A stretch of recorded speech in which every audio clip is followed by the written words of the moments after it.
नमस्कार, बहुत-बहुत स्वागत है आपका टीवी9 उत्तर प्रदेश उत्तराखंड के मॉर्निंग बुलेटिन में। लेकिन आज उत्तर प्रदेश और उत्तराखंड की खबर बताने से पहले हम आपको बिहार लेकर चलते हैं, क्योंकि बिहार विधानसभा में आज यानी बुधवार को नीतीश कुमार और तेजस्वी यादव की नई सरकार को विश्वास मत साबित करना है। लेकिन उससे पहले ही सियासी गलियारों में हड़कंप मच गया। सत्ताधारी आरजेडी के एमएलसी सह कोषाध्यक्ष सुनील सिंह के ठिकानों पर सीबीआई ने सुबह-सुबह ही छापेमारी शुरू कर दी। लेकिन इससे भी बड़ी खबर आगे है, और वो ये कि सीबीआई के शिकंजे में आरजेडी के ही राज्यसभा सांसद अशफाक करीब भी आते दिख रहे हैं, क्योंकि सुनील सिंह के साथ ही पटना में अशफाक करीब के ठिकानों पर भी सीबीआई ने छापा मारा है। सीबीआई की इस बड़ी छापेमारी के बाद बिहार के सियासी गलियारों में काफी हड़कंप मच गया है, और इधर आरजेडी एमएलसी सुनील सिंह का ये कहना है कि उन्हें फंसाया जा रहा है। फिलहाल पूरे मामले पर हमारे संवाददाता रूपेश बिहार में ही मौजूद है।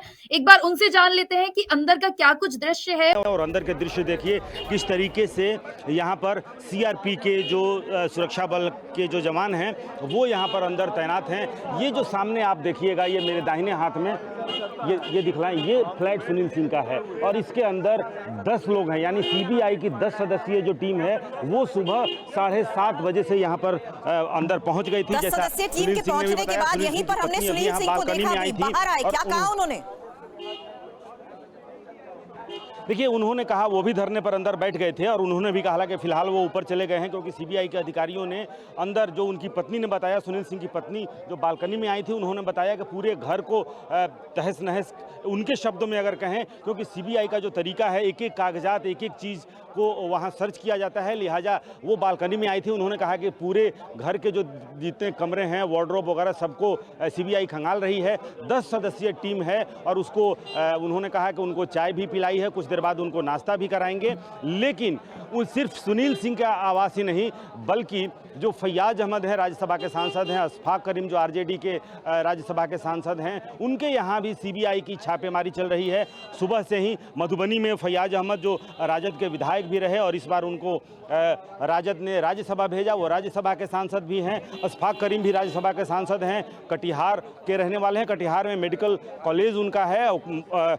लिहाजा सुनील सिंह जो हैं वो बिस्कोमान के भी अध्यक्ष हैं और कोषाध्यक्ष हैं, आरजेडी के कोषाध्यक्ष हैं, ये सबसे महत्वपूर्ण है। और पिछले चुनाव के दौरान बिस्कोमान के नीचे एक गाड़ी बरामद की गई थी, जो इलेक्शन कमीशन की टीम ने भी उसको सर्च किया था। उसमें कितने करोड़ रुपए बरामद हुए थे, वो भी आरोप है सुनील सिंह के ऊपर कि वो रुपये कहीं ना कहीं उनके देखरेख में भी आवाजाही उसकी हो रही थी। इस बात को हम नहीं जानते हैं।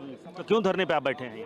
हम सहकारिता जगत के लोग हैं। सहकारिता के लिए ये सहकारिता शिरोमणि है बिहार में। सहकारिता से किसानों को लाभ मिलता है, सस्ता खाद दिलवाते हैं, बीज दिलवाते हैं। तो पार्टी से जुड़े हुए कई नेता, देखिए यहाँ शास्त्री नगर की थाने भी पहुंचे, हालांकि ये शास्त्री नगर थाना क्षेत्र है और हम दिखाने की कोशिश करेंगे कि क्या कुछ कह रहे हैं। लेकिन दूसरी तरफ अगर देखें तो कई जो राजद से जुड़े हुए जो नेता हैं वो भी यहाँ पर पहुँच गए हैं। माहेश्वर सिंह यहाँ पर दिख रहे हैं, एक आरजेडी के जो लोग हैं। ये बताइए कहाँ पहुँचे हैं देखने सुनील सिंह की यहाँ क्या? खाना घूम रहा था, हमको पता लगा कि हमारे राष्ट्रीय जनता दल के एमएलसी नेता हैं, उनके यहाँ रेड पड़ रही है, तो मैं ऑटोमेटिकली है कि कोई भी आदमी जाएगा देखने के लिए, ये गलत हो रहा है।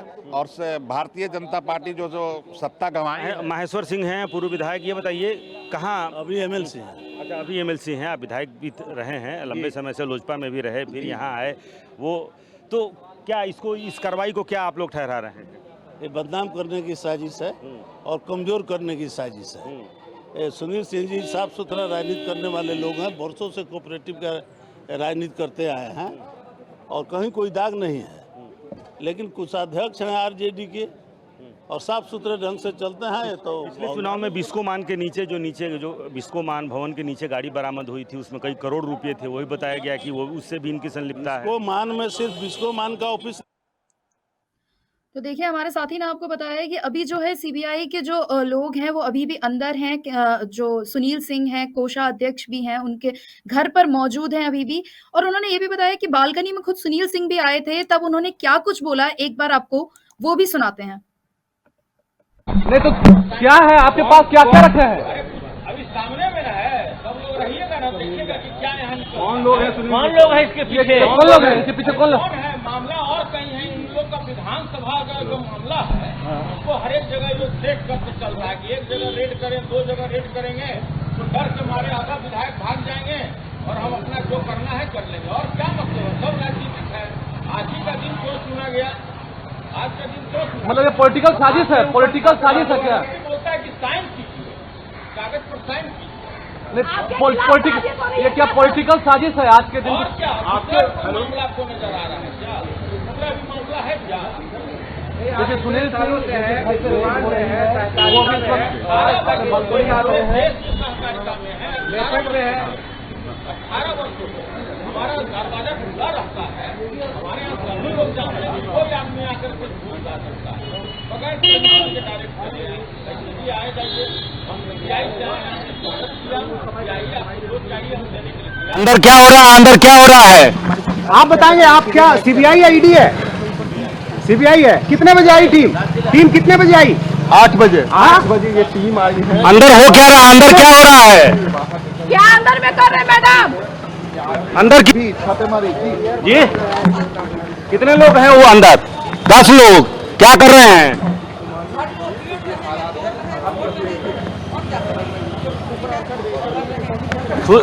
सुनील जी से पूछताछ भी कर रहे हैं क्या, किस मामले में? चाय पिलाए हम लोग, चाय पिलाई, कितने लोग हैं? सुनील जी के अलावा कौन है घर में? और अच्छा, तो कुछ मामला बता रहे हैं, किस मामले में पूछताछ कर रहे हैं? कौन सा मामला नहीं बता रहे हैं, किस मामले में पूछताछ कर रहे हैं?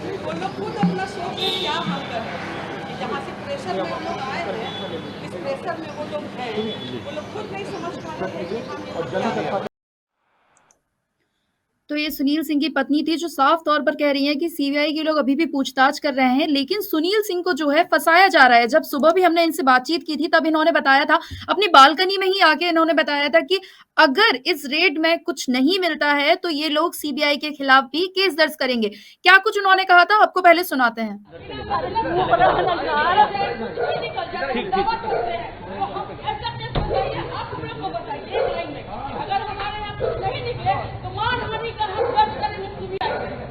किसी की भी इज्जत का सवाल है। आप बिना इस्लाम के बिना सुनील जी को क्यों तंग किया जा रहा है? क्या सुनील जी को क्यों तंग किया जा रहा है? अपने बल पर जीता है, किसी के पीछे नहीं है। कारण ये है इस का आज मिलता है परिणाम, समर्पण का आज मिलता है परिणाम। समर्पण, जिसको समर्पण करते हैं। क्या आप लोगों को कैद कर दिया गया? बाहर नहीं निकले? एकदम बाहर हम लोग को नहीं जाने दे रहे। 4 आदमी हम लोग हैं, 2 बेटा और हम और ये। क्या तरीका है भाई? आपको घर में कुछ नहीं मिलेगा, 0। बिना क्या आप नीचे आ सकते? आपको इजाजत है? आइए मैडम, आइए। हम क्यों नहीं आएंगे?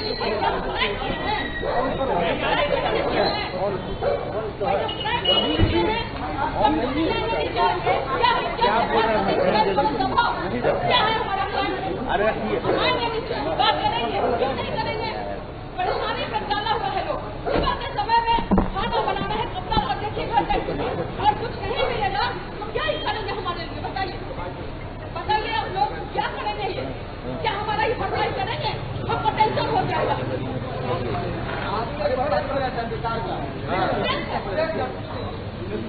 सुनील सिंह के बेटे यहाँ पर आपको दिख रहे हैं। क्या कुछ चल रहा है अंदर? क्या चल रहा है? क्या चल रहा है अंदर? अंदर क्या चल रहा है? क्या सवालात हो रहे हैं? किस मामले में छापेमारी है? कुछ बताया उन लोगों ने? नहीं, स्पेसिफिक क्या सवाल है? आईआरसीटीसी है या जमीन, किस मामले में? नहीं, कुछ तो सवाल पूछ रहे होंगे ना। तो क्या ये बोल रहे हैं कि लालू के करीबी है इसलिए हम छापा मारने आए हैं? अरे ऐसा तो नहीं होगा ना कुछ। अच्छा तेजस्वी जी ये बताइए कि अरे सवाल क्या है? सीबीआई के सवाल क्या है? क्या जांच कर रहे हैं? आपके पिताजी से कुछ तो सवाल हो रहा होगा ना। लाउडर। 10 लोग। सुनिए तेजस्वी, कोई आपको अभी तक भान हुआ कि क्या स्पेसिफिक मामला क्या है? अरे लालू के करीबी हैं, सीबीआई यही बोल रही है क्या कि लालू के करीबी हैं इसलिए हम छापे मार रहे हैं? नहीं, ये तो आप कह रहे हैं ना, सीबीआई क्या सवाल कर रही है? वो तो कुछ बता, क्या कागजात देखे जा रहे हैं, कागजात कौन सा मांगा? तो देखिए, सुनील सिंह के बेटे को आप अभी सुन रहे थे। फिलहाल इस खबर के बाद अब सुबह से ही सियासी हड़कंप मचा हुआ है। आरजेडी नेता मनोज झा का भी इस पे रिएक्शन आया है। क्या कुछ उन्होंने कहा है आपको सुनाते हैं। सबसे पहले सरकार कह रहे हैं ईडी की हो या आईटी की हो या सीबीआई की हो, ये रेड भाजपा की है। इन संगठनों का दफ्तर चलता है भाजपा के स्क्रिप्ट से। आज विश्वास मत का दिन, क्या नजीर पेश कर रहे हैं? अब तो प्रेडिक्टेबल हो गए हैं। कल ही हमारे डिप्टी सीएम ने मीटिंग में कहा था कि ये लोग अब इस स्तर पर जाएंगे, और आप तो 24 घंटे का भी वक्त नहीं लिया, उस स्तर पर से उससे नीचे उतर करके आप सामने आ गए। हमारे नेताओं की यहाँ रेड कर रहे हैं। किस बात की भाई, किस बात की खुन्नस है कि एक सरकार आपके अनुरूप नहीं चल पाई, उसने जन सरोकार के लिए गठबंधन बदल लिया, इसका है, इसकी खुन्नस है। यही कह रहा हूं कि देखिए, इन लोगों की पॉलिटिकल समझ। आज बिहार विधानसभा में फ्लोर टेस्ट कितना महत्वपूर्ण दिन है बिहार के लिए, और आज का दिन चुना इन्होंने किसके लिए? डराने के लिए। अरे बार बार तेजस्वी जी एक बात कहते हैं, बिहारी हैं, टिकाऊ हैं, बिकाऊ नहीं है, डरेंगे भी नहीं। तय करिए, मुश्किल ना हो जाए, कहीं ऐसा ना हो जाए कि ये जो आपके संगठन है, जिसको मैं तो बार बार कहता हूं, अब इनको बेकार आप लोग भी सीबीआई, ईडी, आईटी कहते हैं। ईडी वीडी मत बोलिए, बोलिए भाजपा का एक संगठन फलाना, भाजपा का दूसरा संगठन चिलाना, भाजपा का तीसरा संगठन ढिमकाना। ये इनके चरित्र की हकीकत है। लेकिन मैं दोहरा रहा हूं, ये बिहार है। ये इस तरह के छापे आपको एक अच्छी नसीहत दे के जाएंगे ताकि आगे आप ऐसा ना करें। तो आरजेडी नेता मनोज झा को आप सुन रहे थे, जो साफ तौर पर बीजेपी पर आरोप लगा रहे हैं। अगली खबर का रुख करते हैं। दूसरी खबर भी पटना से है। दरअसल आपको याद होगा कि बिहार में 2 दिन पहले छात्रों को बुरी तरह पीटा गया था, जिसमें पटना के एडीएम के सिंह का नाम आया था। जिसके बाद अगले दिन जब, यानी कि कल, जब हमारी टीम उनसे बात करने पहुंची, इस पे उनका रिएक्शन लेने पहुंची, तो उन्होंने उनके साथ भी बदतमीजी की। हमारे संवाददाता के साथ किस तरह से उन्होंने बातचीत की, सीधा आपको फुटेज दिखाते हैं। सबसे पहले चर्चा हो रही है कुछ अपनी सफाई सर, मतलब ये हो रहा है कि दूसरे तरफ से हो रहा है, तो अभी कुछ तो सर बोलेंगे ना। परिस्थिति क्या रही होगी सर? सर ऐसी क्या परिस्थिति बन गई? सर अरे तो सर ऐसे धक्का दीजिएगा। इसी देखिए, यही आपका जो बिहेवियर है ना सर, ये जो आपका बिहेवियर है सर, नहीं आप नहीं, क्यों जबरदस्ती, आप क्यों? नहीं, हम जबरदस्ती नहीं कर रहे। आपने मुझे धक्का दिया ना सर। आप कल लाठी से मार रहे हैं। आप इस समय सर तिरंगा का भी आपने, तिरंगे का भी सर आपने ख्याल नहीं रखा सर। इसको फिर आप मार रहे हैं। मापदंड आपको मालूम है? क्या मालूम है? एक सेकंड हो जाए बात, नहीं 1 मिनट। इस तरह से आपने आप क्यों धक्का दिए? इन्होंने नहीं दिया। नहीं, आपको ठेल रहे हैं तो ठेल रहे हैं, फिर यही है। आप नहीं बोलिएगा, अलग बात है। ठेल क्यों रहे हैं? नहीं रहे, आपको बता रहे हैं। अभी आप सर नहीं, तरीका तो सर आपसे पूछ रहे हैं। एक बच्चा नीचे गिरा हुआ है, तिरंगा लेकर आप लाठी मार रहे हैं। हम आपसे सवाल करेंगे ना। एक मिनट सर, आप देखिए सर, आप अपनी सफाई में कुछ, क्या ऐसी परिस्थिति हो गई? आप हमको, आप जैसे बोल रहे हैं उसी तरह से हम भी तो उनसे पूछ रहे हैं ना। सेकंड, आप किसी चीज को आप इस ढंग से नहीं ले सकते। किस व्यक्ति के साथ क्या बात, जरा एक, हम हट जाएंगे। आप किसी बात को सर आप अपनी, सर आप अपनी, but I am interested, I am very much interested, the nation interested. पूरा देश जानना चाहता है कि आखिर ऐसी क्या परिस्थिति थी। Sir TV9 Bharatvarsh is very much interested. आपके इंटरेस्टेड नहीं होने से क्या होता है? आप लॉ एंड ऑर्डर हैं, आप एक जिम्मेदार कुर्सी पे बैठे हुए हैं, आपको इंटरेस्टेड होना पड़ेगा। एक लड़के को बाल से पकड़ के तिरंगे के ऊपर आप प्रहार कर रहे हैं, आपके ऊपर जांच हो रही है। 2 अधिकारियों को आपको लगाया गया है। जांच हो जाने दीजिए, उसके बाद बात कर लीजिएगा आप लोग। इस तरह से आप बात करना ठीक नहीं। तो हम तो आराम से पूछ रहे हैं। सर ये बताइए सर, क्या परिस्थिति, क्या ऐसी परिस्थिति हो गई थी? आप सर, ये राजधानी है, राजधानी में आपके जी में लॉ एंड ऑर्डर है, तो लॉ एंड ऑर्डर वहाँ खराब हो गई, आप लाठी चला रहे हैं। I am not going anywhere. I am not going anywhere. I am not going to go anywhere. I am here. मैं रिपोर्ट बना रही है। आप रिपोर्ट बनाइए। रिपोर्ट तो डीडीसीबी आपके खिलाफ बना रहे हैं ना कि आप सर मांगेंगे ना। रुकिए, हमको जवाब मांगना है ना। थोड़ी देर बाद आप बात। सर मैं जा रहा हूं, मैं बहुत विनम्रता से कह रहा हूं, मुझे इनका रिएक्शन तो लेने दीजिए। आखिर 2 मिनट बाद आप ले लीजिएगा। सर 2 मिनट सर के बाद आप ले लीजिए। आप क्या ऐसी परिस्थिति हो गई थी सर, क्या ऐसी परिस्थिति हो गई थी? नहीं समझ में आ रहा। 2 मिनट बाद आप ले लीजिएगा। आप सर को बात तो समझ लीजिए। आप टाइम लेने दीजिए, तो उनसे टाइम लेने दीजिए। टाइम मैं दे रहा हूं। आप कौन है? आप कौन है? आप आइए ना। हम यहाँ पे ही स्टाफ हैं। आप आइए सर। अब आप जिद कर रहे हैं। अब आप जिद कर सर जो लड़का है दरभंगा का, अनिशुर रहमान नाम है, आप जिद कर रहे हैं। क्या ऊपर से आदेश था? क्या ऊपर से आदेश था सर उस तरह से लाठीबाजी करने की? ऊपर से आदेश था सर? क्या ऊपर से आदेश था सर? क्या ऊपर से आदेश था सर? सर भागने से नहीं होगा ना सर, जवाब तो बनता है ना सर। के सिंह सर, आपका नाम? अरे हमको निकलने दीजिए। आपका नाम है कृष्ण।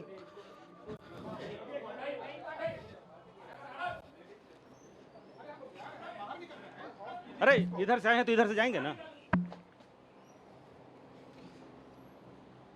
सर। सर आप जवाब दीजिए सर, भागने से क्या होगा सर? कार्यालय में बाधा मत डालिए ना आप समय सर जवाब कार्यालय में बाधा मत डालिए, आप समय लेके सर जवाब के काम में आप डिस्टर्ब कर रहे हैं। आप कार्यालय के काम में डिस्टर्ब नहीं कीजिए। कार्यालय का काम नहीं, हम तो जवाब लेना चाह रहे हैं। देखिए कैसे भाग रहे हैं। तो देखिए ये के सिंह साहब वो जवाब नहीं देना चाहते हैं और इतने लोग यहाँ पे आ गए हैं। और ठीक है, जांच का विषय है। तो इस तरीके से यही वो अधिकारी हैं जिनके पूरे देश में लानत मलानत हो रही है। और मेरा सवाल था कि क्या ऐसी परिस्थिति हो गई थी जिसकी वजह से इन्हें उस तरह से एक छात्र को, एक अभ्यर्थी को जो हाथ में तिरंगा लिए हुए है और इतनी बेतरह उसकी पिटाई जब वो नौकरी मांग रहा था।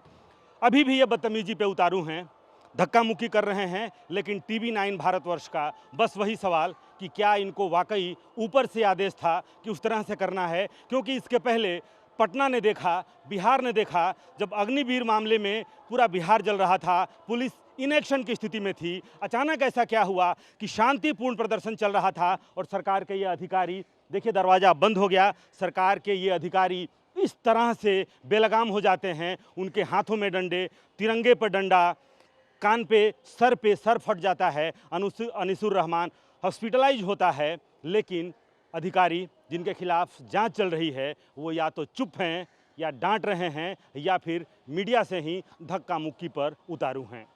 कैमरामैन कुणाल के साथ रुपेश कुमार, TV9। वहीं अब वापस आ जाते हैं उत्तर प्रदेश की खबरों पर। तो आपको बता दें कि नोएडा के सुपरटेक का ट्विन टावर 28 अगस्त को ध्वस्त किया जाने वाला है। उसके लिए कई गाइडलाइंस रखी गई हैं। क्या कुछ गाइडलाइंस है, कैसे प्रोसेस होगा, सारी खबर के लिए सीधा आपको ले चलते हैं हमारे संवाददाता के। देश के इतिहास में शायद पहली बार होने जा रहा है जब 100 मीटर से ऊंचे 2 टावर्स को बारूद लगाकर ब्लास्ट करके धराशायी कर दिया जाएगा। नोएडा के सेक्टर 93 के सुपरटेक के ट्विन टावर्स हैं। 103 मीटर ऊंचे ये ट्विन टावर हैं। एपेक्स और सियान ये नाम है इन ट्विन टावर्स के। और कोर्ट के आदेश के बाद अब 28 अगस्त को इनको गिरा दिया जाएगा। और इनमें 13 अगस्त से बारूद यानी विस्फोटक लगाने का काम शुरू हुआ था, जो आज पूरा हो गया। लगभग 10 दिन में ये विस्फोटक इन 2 ट्विन टावर्स में लगाया गया है। लगभग 11 टीमों ने इन विस्फोटकों को लगाने का काम किया है। 40 से ज्यादा लोग यहां पर मौजूद थे जब विस्फोटक इन ट्विन टावर्स में लगाया जा रहा था।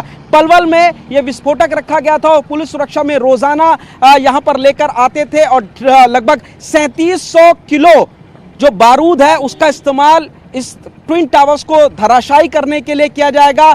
जिलेटिन की छड़ों को वी शेप के आकार में जो इसके पिलर्स हैं उसमें लगाया गया। लगभग 9800 छेद किए गए हैं जिनमें जिलेटिन की छड़ों को लगाया गया। और बारूद लगाने का यह काम 13 अगस्त को शुरू हुआ था, जो आज पूरा हुआ है। और इसके बाद 28 अगस्त को लगभग 2:30 बजे यहां पर विस्फोट कर दिया जाएगा। और इस ट्विन टावर से थोड़ी दूरी पर वायरिंग के जरिए इसको ब्लास्ट किया जाएगा। ब्लास्ट के लिए टाइमर से जोड़ी जाएगी विस्फोटक की सामग्री। और जिस वक्त इसको ब्लास्ट किया जाएगा लगभग 9 सेकेंड में ये ट्विन टावर धराशायी हो जाएगा। यानी कि ये जो ट्विन टावर मेरे पीछे आप देख रहे हैं, ये 28 तारीख को विस्फोटक लगा करके गिरा दिया जाएगा। किसी भी तरीके की कोई अप्रिय घटना ना हो, इसको लेकर के प्रशासन पूरी तरीके से मुस्तैद है। और 28 अगस्त को नो फ्लाइंग जोन होगा आधे घंटे तक, यानी आधे घंटे तक गौतम बुद्ध नगर के आसमान में कोई भी हवाई जहाज नहीं उड़ पाएगा।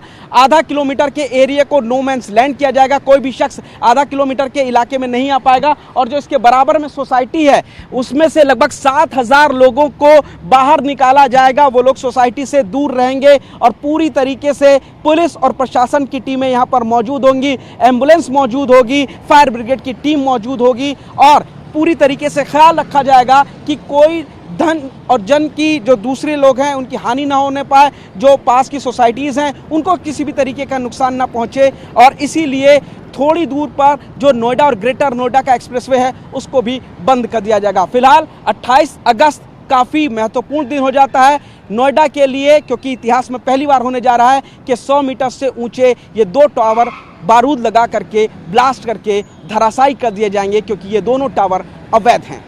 कैमरामैन नदीम के साथ पुनीत शर्मा, TV9। आजकल सोशल मीडिया पर काफी वीडियो वायरल हो जाते हैं। इसी तरह का एक वीडियो अब सोशल मीडिया पर बहुत वायरल हो रहा है। जन्माष्टमी का ये वीडियो है, लेकिन तब ये चर्चा में और भी आ जाता है जब खुद यूपी पुलिस उसको रीट्वीट करके लोगों को समझाती है। अब यूपी पुलिस को ये आइडिया कैसे आया और क्या आइडिया है, पहले आपको जानने के लिए ये वीडियो देखना होगा।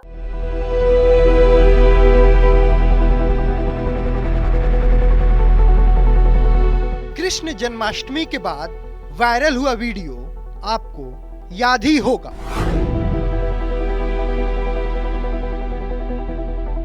जिसके बाद सोशल मीडिया पे अलग अलग मीम बनाए गए थे।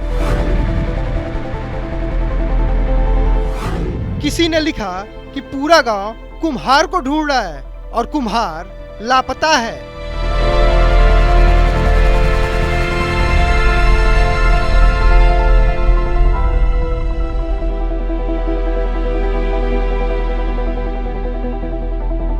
पहले इस वीडियो के बारे में बता देते हैं। इस वीडियो में आप एक शख्स को बाकी लोगों के ऊपर चढ़कर मटकी फोड़ते देख सकते हैं कि कैसे ये लोगों के ऊपर चढ़कर मटकी फोड़ने की कोशिश कर रहा है। लेकिन जब इस शख्स से मटकी नहीं फूटी तो इसने मदद मांगी। एक और व्यक्ति आया, उसने भी कोशिश की, लेकिन मटकी नहीं फूटी।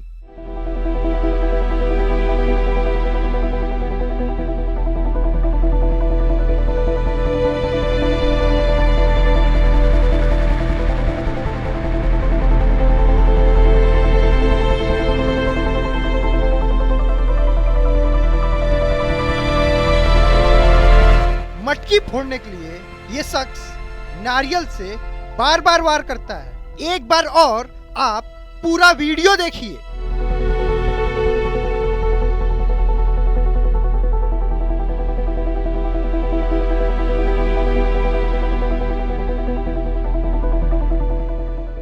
अब उत्तर प्रदेश पुलिस ने भी इसी वीडियो को ट्वीट किया और लिखा, हेलमेट लें तो हांडी जैसा, सुरक्षा से समझौता कैसा।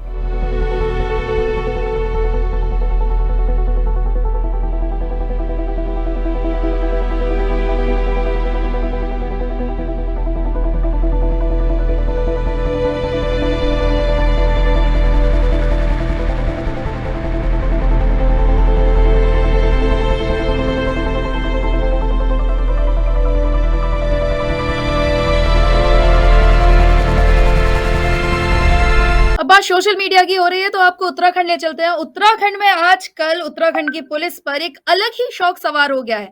आजकल उन्हें सोशल मीडिया पर रील बनाने का शौक सवार हो गया है।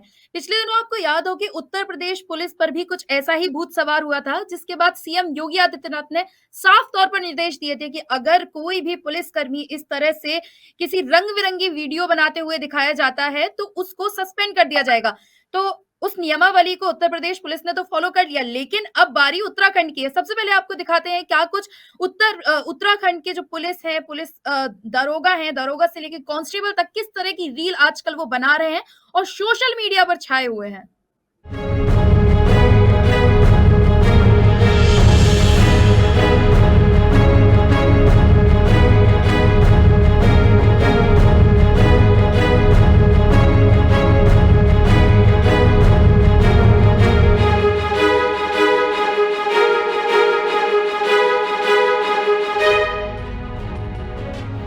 उत्तराखंड की पुलिस को इन दिनों एक अजीबोगरीब शौक लग गया है।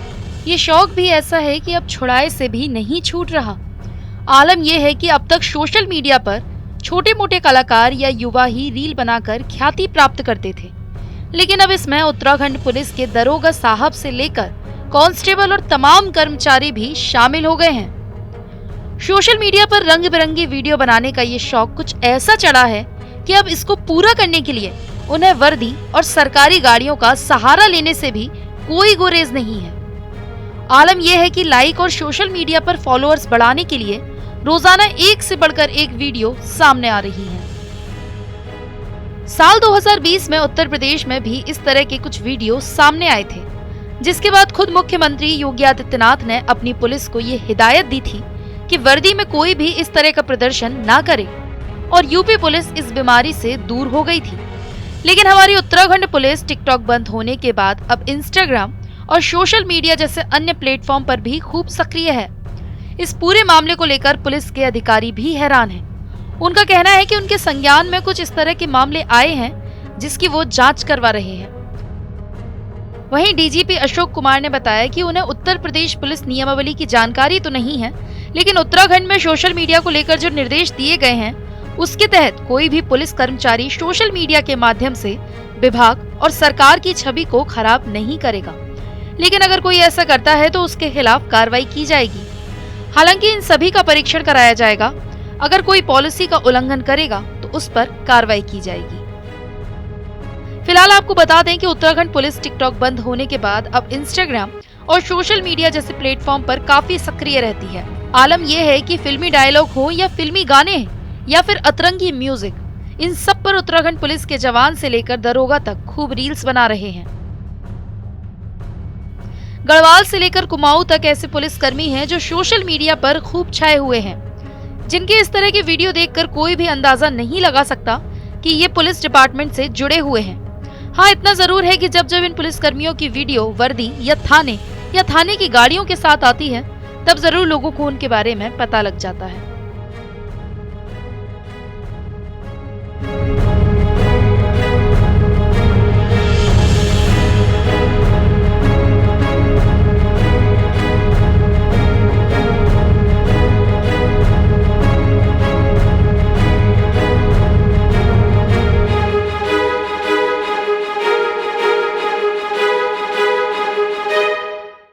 बात हो विकास दुबे की तो बिकरू कांड सभी को याद आ जाता है, लेकिन अब हम इस बारे में क्यों बात कर रहे हैं आपको बताते हैं, क्योंकि इस कांड को लेकर अब कानपुर पुलिस का भी एक नया कांड सामने आया है। क्या पूरा मामला है, जानने के लिए पहले इस रिपोर्ट को देखिए।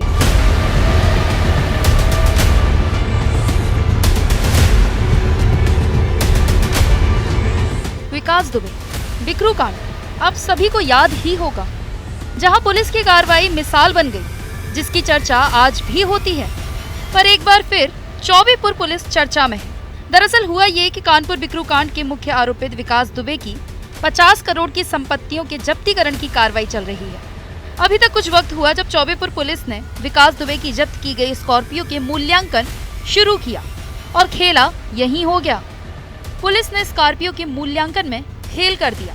18 लाख की कार की कीमत 65,000 रुपए आंकी गई। मामला जब आला अधिकारी के संज्ञान में आया तो चौबेपुर पुलिस के खिलाफ जांच शुरू कर दी गई। वहीं आरटीओ कार्यालय के कर्मचारी भी जांच की जद में हैं। हुआ ऐसा कि 30 जून 2022 को चौबेपुर थाना क्षेत्र के सहजियोरा गांव में संजीव वाजपेयी के खाली प्लॉट से विकास दुबे के नाम पर पंजीकृत स्कॉर्पियो यूपी 78 DD 2220 बरामद हुई थी। गाड़ी को गैंगस्टर एक्ट के मुकदमे की संपत्ति में शामिल करना था। पुलिस ने संभागीय परिवहन विभाग से उसका मूल्यांकन कराया तो 18 लाख की गाड़ी की कीमत सिर्फ 65,000 रुपए आंकी गई थी। जब कार्रवाई के लिए फाइल एसपी आउटर के पास पहुंची तो 9 साल पुरानी गाड़ी की कीमत महज 65,000 रुपए देखकर वो चौंक गए। इस पर एसपी आउटर ने थाना प्रभारी चौबेपुर कृष्ण मोहन राय के खिलाफ जांच शुरू करा दी। एसपी आउटर तेज स्वरूप सिंह ने मामले की जांच एडिशनल एसपी आदित्य कुमार शुक्ला को सौंपी। वहीं पूरे मामले में एसपी आउटर ने बताया कि थाना पुलिस के साथ संभागीय परिवहन विभाग के कर्मी भी जांच के घेरे में हैं। एडिशनल एसपी की रिपोर्ट के आधार पर जो भी जांच में दोषी पाया जाएगा उसके खिलाफ कड़ी कार्रवाई की जाएगी। सुनिए उन्होंने क्या कहा। विकास दुबे की एक गाड़ी का मामला है, इसमें क्या अभी पुलिस कार्रवाई कर रही है? देखिए, इस प्रकरण की जांच एडिशनल एसपी श्री आदित्य शुक्ला जी कर रहे हैं और वो जांच जैसे ही कंप्लीट हो जाएगी उसमें जो तथ्यात्मक आख्या मिलेगी उसके आधार पर कार्रवाई की जाएगी। जो गाड़ी की जो कीमत थी उससे बढ़कर के कीमत लगाई गई, तो इसमें कहाँ तक अभी जांच पहुंची और क्या आरोपी कोई अभी तय हुआ है कि कौन आरोपी है? नहीं, अब जांच आ जाए तभी कुछ हो सकता है। उसकी कीमत चूँकि आरटीओ लगाते हैं, वो उन्होंने कैसे लगाया क्या लगाया अभी तो जांच का विषय है। फिलहाल मामले की जांच की जा रही है। उत्तर प्रदेश की सियासत में जब भी बाहुबली और माफिया की बात होती है तो अतीक अहमद का नाम सबसे ऊपर आता है। फिलहाल आपको बता दें कि अब अतीक अहमद के बेटे उमर अहमद ने सीबीआई कोर्ट में सरेंडर कर दिया है। इससे पहले भी उनके दूसरे बेटे जो थे वो भी सरेंडर कर चुके थे और कल उनके बेटे उमर अहमद ने भी सरेंडर कर दिया है। क्या कुछ पूरा मामला है, क्या ये केस था, जानने के लिए देखिए ये रिपोर्ट।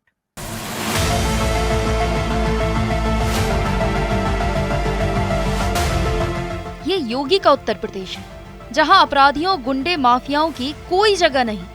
बीते 5 सालों में यूपी की सूरत ये बताती है कि अब सूबे के हर कोने में कानून का राज है। जहां बीती सरकारों के दौरान मऊ, गाजीपुर, प्रयाग जैसे इलाकों में कानून से ज्यादा गुंडे, माफियाओं का रसूख हुआ करता था, वहां अब अपराधियों की सल्तनत खत्म हो गई है। प्रयागराज में अपनी गुंडई के दम पर पूर्व सांसद अतीक अहमद ने एक बड़ा साम्राज्य खड़ा कर लिया था, लेकिन योगी की हुकूमत में साम्राज्य को धराशायी कर दिया गया, जिसके आगे प्रयागराज में खौफ पसर जाता था। आज वो खुद खौफजदा है। आलम यह है कि योगी की पुलिस ने सख्ती माफिया मुख्तार अंसारी के बेटे अब्बास अंसारी पर की और खौफजदा अतीक का बेटा उमर हो गया और डर के मारे उमर ने आज कोर्ट में सरेंडर भी कर दिया। चलिए ये भी आपको बता देते हैं कि मोहम्मद उमर अतीक के खिलाफ आरोप क्या है। दरअसल सीबीआई मोहम्मद उमर की तलाश कर रही थी। इस मामले में केस दर्ज होने के बाद से ही मोहम्मद उमर फरार चल रहा था। सुप्रीम कोर्ट ने उमर के खिलाफ गैर जमानती वारंट जारी किया था। रियल एस्टेट कारोबारी मोहित जायसवाल ने दिसंबर 2018 में लखनऊ के कृष्णा नगर थाने में पूर्व बाहुबली सांसद अतीक अहमद, उनके बेटे उमर, गुर्गे फारूक, जकी अहमद, जफरुल्लाह, गुलाब सरवर और कईयों के खिलाफ लूट, गुंडा टैक्स वसूलने और अन्य संगीन धाराओं के तहत एफआईआर दर्ज कराई थी। सीबीआई ने पूर्व बाहुबली सांसद अतीक अहमद के बेटे मोहम्मद उमर पर 2 लाख रुपए का इनाम घोषित किया था। एक बार जानिए क्या है पूरा मामला। मोहम्मद उमर माफिया अतीक अहमद का सबसे बड़ा बेटा है। ये मामला लखनऊ के प्रॉपर्टी डीलर मोहित जायसवाल की पिटाई का है। उमर ने मोहित की देवरिया जेल में की थी पिटाई। दिसंबर 2018 में लखनऊ के कृष्णा नगर थाने में दर्ज हुई थी एफआईआर। आज उमर एक केस में वांटेड था, तो उसमें उसका सरेंडर कराया था। कोर्ट ने 27 की डेट लगाई है कॉपी सर्व करने के लिए। तो जितने भी एविडेंसेस और जो डॉक्यूमेंट्स प्रोसिक्यूशन ने इनके खिलाफ तैयार किए हैं उसकी कॉपी सर्व कराई। क्या पुलिस द्वारा पीसीआर और पुलिस कस्टडी रिमांड की भी बात करी गई है इसमें सीबीआई द्वारा? पुलिस द्वारा क्या सीबीआई ने पुलिस कस्टडी रिमांड भी मांगी है इसमें? नहीं, अभी तक तो नहीं मांगी। वैसे भी चार्जशीट फाइल हो गई है, इसलिए पुलिस कस्टडी रिमांड का कोई मतलब नहीं है। सीबीआई विशेष कोर्ट ने उमर को आज जुडिशियल कस्टडी में भेज दिया है। 27 अगस्त को आरोप पत्र से संबंधित सुनवाई में पेश होंगे उमर अहमद। यूपी की तमाम खबरों के लिए देखते रहें TV9 यूपी यूके। कल हमने आपको एक बयान सुनाया था अजय मिश्रा टेनी का, जिन्होंने साफ तौर पर राकेश टिकैत को काफी विवादित बयान देते हुए राकेश टिकैत के लिए काफी आपत्तिजनक शब्दों का इस्तेमाल किया था, जिसके बाद राकेश टिकैत की भी इस पर प्रतिक्रिया आई और उसके बाद केंद्रीय गृह राज्य मंत्री अजय मिश्रा टेनी ने भी सफाई दी। क्या कुछ उन्होंने कहा, सबसे पहले आप सुनिए।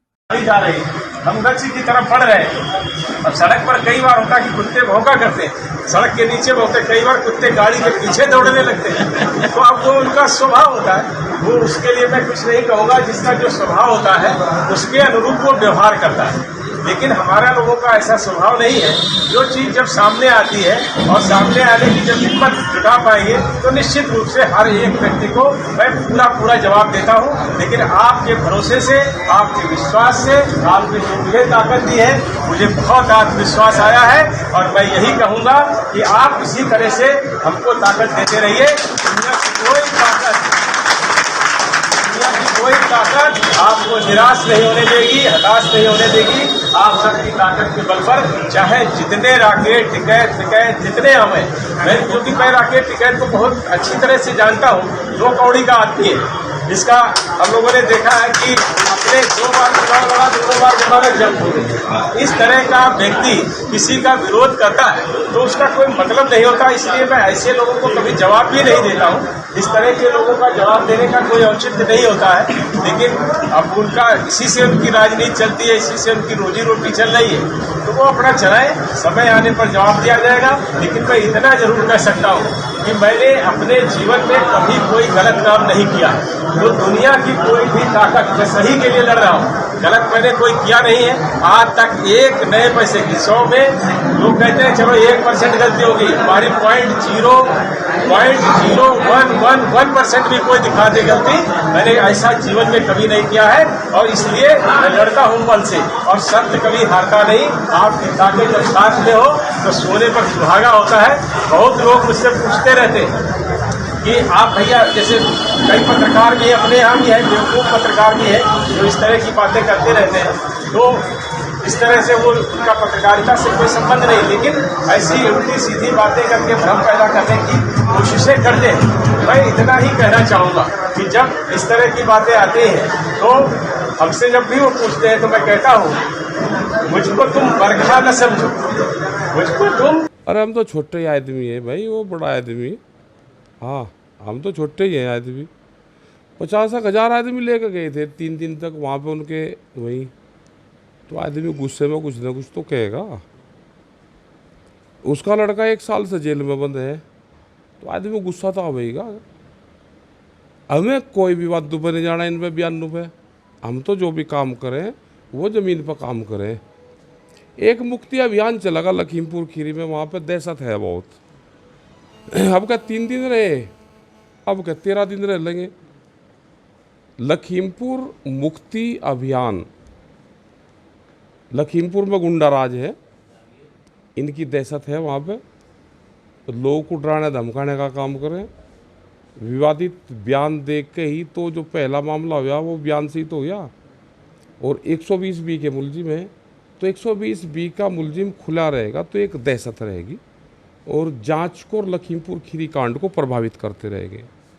तो कोर्ट को, पुलिस को अपना काम करना चाहिए। इनको हटा के तो भाई जिला बदर या यहाँ से स्टेट बदर हो, यहाँ पे इस तरह के बयानबाजी ना करें, क्योंकि लोग जो वहाँ पर गवाह हैं उनको डराने का काम करते हैं, उससे प्रभावित करते हैं और इससे जांच प्रभावित होगी। जैसे आपके खिलाफ अब सब कहे हैं, तो क्या अगला स्टैंड रहेगा आपका? हमारा तो आंदोलन का ही रहता है, कब कहाँ और कैसे होगा वो बताओगे। लखीमपुर खीरी घटना को अगर पूरे देश में कहीं पे भी आंदोलन होगा तो वो प्रमुखता से एक डिमांड में लिखा गया हो, और आदमी को गुस्सा आता भी है भाई, तो नेचुरल प्रक्रिया है।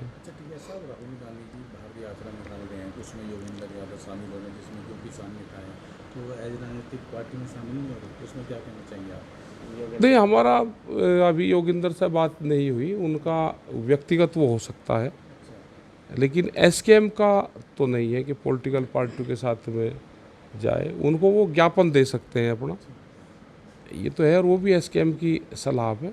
तो इसमें बात करेंगे 6 तारीख को। जैसे योगेंद्र यादव उनके समर्थन कर रहे, तो आप भी उनका इस तरह समर्थन करते हैं? नहीं, हमारा इस तरह की, क्योंकि पॉलिटिकल वे हैं, उनको निकालनी चाहिए, उनका खुद का निर्णय है वो, लेकिन हमारा तो नहीं, एसकेएम का तो अभी नहीं है। अजय मिश्र मीडिया पर भी सवाल उठा रहे हैं, और मीडिया पे भाई खराब आदमी तो सवाल तो सभी को उठावे थे।